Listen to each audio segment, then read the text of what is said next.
Question होता था, तो हमारे पास जब ऐसा क्वेश्चन होता था तो हम क्या करते थे, क्योंकि इसकी वैल्यू 1 में अगर हम रखेंगे, मतलब x इक्वल टू 1 रखेंगे, तो 2 इंटू 1 माइनस 3 इक्वल टू -1 हो जाएगा। तो हमारे पास कोई प्रॉब्लम नहीं है, तो हम सीधे सीधे क्या कर देंगे,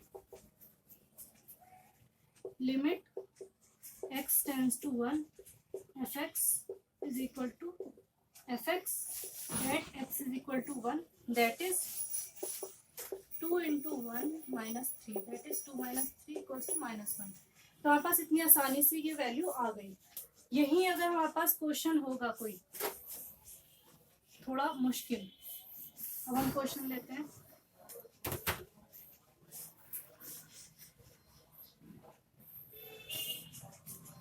अगर हमारे पास इसकी जगह ये क्वेश्चन होता x square minus 4 upon x cube plus 8,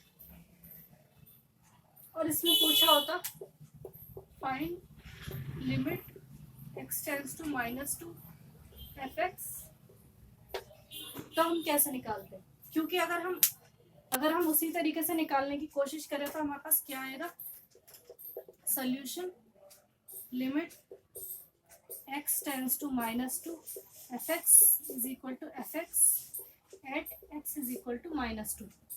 तो अगर हम -2 x की जगह ऐसे ही पुट कर देंगे तो हमारे पास क्या आएगा,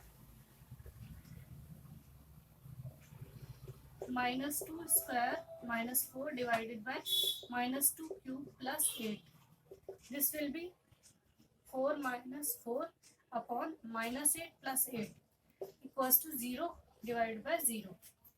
ओके, लेकिन ये क्या है, ये इन्फिनिटी भी नहीं है, कोई फाइनाइट क्वांटिटी भी नहीं है, ये समझ नहीं आ रही है क्या। तो ये कोई फिक्स चीज नहीं है, हमें नहीं पता कि लिमिट एग्जिस्ट कर भी रही है या नहीं। हमारे पास एक अजीब सी फॉर्म आ गई है जिसको हम कहते हैं इंडिटर्मिनेट फॉर्म, मतलब ये कोई फिक्स नहीं है, इसमें हम कुछ बता नहीं सकते कि ये लिमिट एग्जिस्ट कर रही है नहीं कर रही है।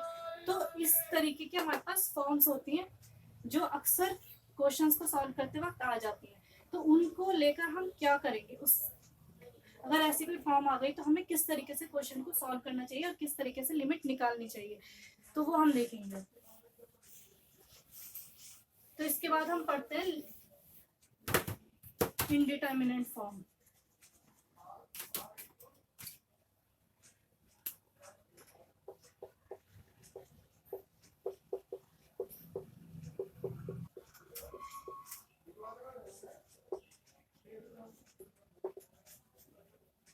नाउ इंडिटर्मिनेट फॉर्म्स कौन सी होती हैं, तो हमारे पास कितनी फॉर्म्स है इंडिटर्मिनेट, 0/0 प्लस या minus infinity divided by plus या माइनस इन्फिनिटी, मतलब कोई सा भी इन्फिनिटी यहाँ पर हो सकता है, यहाँ पर भी कोई सा भी इन्फिनिटी हो सकता है। तो इसमें आपस में ही 4 फॉर्म्स आ गई, और हमारे पास क्या होता है इन्फिनिटी माइनस इन्फिनिटी।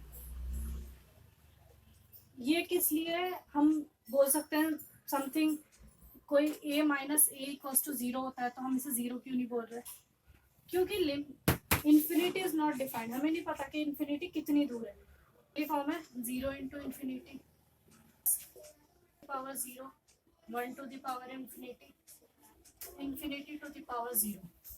तो हमारे पास इतनी फॉर्म्स है, ठीक है, ये होती है indeterminate forms.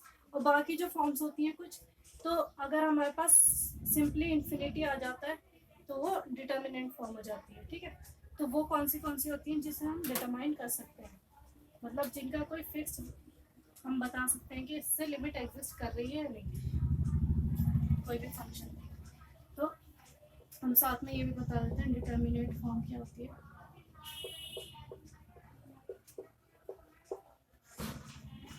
Infinity plus infinity is equal to infinity, ठीक है। तो हमारे पास अगर ऐसा कुछ आया तो लिमिट डज नॉट एक्सिस्ट हो जाएगी। माइनस इन्फिनिटी तो ये माइनस इन्फिनिटी हो जाएगी। 0 टू द पावर इन्फिनिटी हो जाएगा 0, to the power minus infinity हो जाएगा इन्फिनिटी। ये कैसे हुआ, ये ऐसे हुआ 1/0 टू द पावर इन्फिनिटी, और 0 टू द पावर इन्फिनिटी हमने अभी देखा है 0 होगा, 1/0 इज इन्फिनिटी। ओके, इस तरीके से। और एक और होता है infinity into infinity is equal to infinity, ठीक है। जब हम दो इन्फिनिटीज को मल्टीप्लाई करेंगे तो जाहिर सी बात है कोई इन्फिनिटी मिलेगा हमें, दो इन्फिनिटीज को प्लस करेंगे तो इन्फिनिटी मिलेगा। इसका मतलब है प्लस ही करना है, बस एक माइनस का साइन सामने आ जाएगा। दो नेगेटिव इन्फिनिटीज प्लस हो रही हैं तो भी नेगेटिव इन्फिनिटी आएगा। लेकिन दो इन्फिनिटीज को हम माइनस करके कोई फाइनाइट क्वांटिटी लाना चाहें तो इट इज़ नॉट पॉसिबल।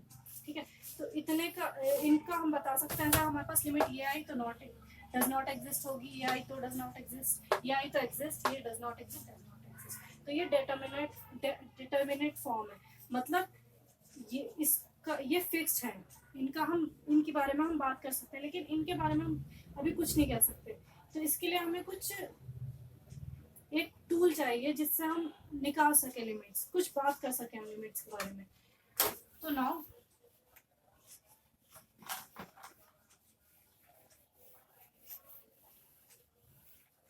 अब हम इनके बारे में बात करेंगे। तो ये तो 0/0 हो गई। अब इसको देखते हैं हम। ये अगर प्लस माइनस इंफिनिटी जो भी हो हम इसे 1/0 लिख सकते हैं, plus minus upon plus minus 1/0। ठीक है, अभी मैं इसकी बात कर रही हूँ, इसको हमने इस तरीके से लिख दिया। कैसे लिख दिया? अब हम क्या कर सकते हैं, इस जीरो को ऊपर ले जाएंगे, इसको नीचे ले आएंगे तो 0/0 हो जाएगी। ठीक है, यहाँ पे प्लस माइनस का साइन भी हम कैंसिल कर सकते हैं, तो यहाँ पर कुछ नहीं बचेगा। तो ये फॉर्म यही हो गई हमारे पास दोबारा से। ठीक है, अब इसकी हम बात करें, अगर 1/0 माइनस 1/0 एलसीएम लेंगे तो 1 - 1/0 इक्वल्स टू 0/0। तो ये भी हमारे पास 0/0 फॉर्म आ, ये भी हमारे पास 0/0 फॉर्म आ गई। अब यहाँ पर हम अगर बात करेंगे इसकी तो 0 × 1/0 दैट इज 0/0। ये भी 0/0 फॉर्म आ गई। अभी हम इसकी बात नहीं करेंगे। ठीक है, इन चारों को हम रिड्यूस कर सकते हैं 0/0 फॉर्म में। ठीक है, तो पहले ये बात समझ आ गई। अब हम देखेंगे कि इसे सॉल्व कैसे करेंगे।